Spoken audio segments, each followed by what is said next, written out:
ముఖ్యంగా భార్యాభర్తలు జాగ్రత్తగా ఉండాలి. ఒక్క మాట చెబుతున్నా, 40 ఏళ్ల సంసార అనుభవం మీదమ్మా అందరూ బాగుండాలనే కాంక్ష. భార్యాభర్తల మధ్యలో ఏదైనా అభిప్రాయ భేదం వస్తే దయచేసి ఆ ఒక్క విషయమే మాట్లాడండి.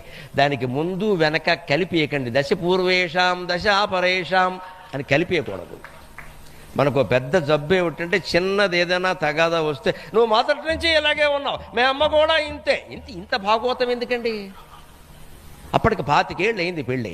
మొదటి నుంచి అలా ఉంటే కాపురం ఎలా చేసేవయ్యా? ఈవిడ అంతే, నేనేం చెప్పినా నమ్మరో, ఊళ్ళో వాళ్ళు చెప్తే నమ్ముతారు. ఇక్కడ అది వచ్చేసింది. ఇక్కడ ఇప్పుడు ఎక్కువైపోయింది. ఇది ఎక్కువైపోయింది. ఆ మాట మిగిలిపోతుంది. ఇక్కడ అసలు తగాదా పోయింది. ఇది వచ్చింది, ఎంత చేస్తే టిఫిన్ బాగాలేదు, లేకపోతే వెడుతుంటే ఏదో ఉంది, చిన్న విషయం అది. నువ్వు ఎప్పుడు బాగానే చేస్తావు కదా, ఇవాళ ఏమిటి ఇలా చేశావు అంటే ఆ ఇల్లాలు ఎంతో సంతోషిస్తుందండి. ఆ మాట అలా, నువ్వు ఎప్పుడు బాగానే చేస్తావు కదా, ఏమిటి ఇవాళ మర్చిపోయావా అని అడగ.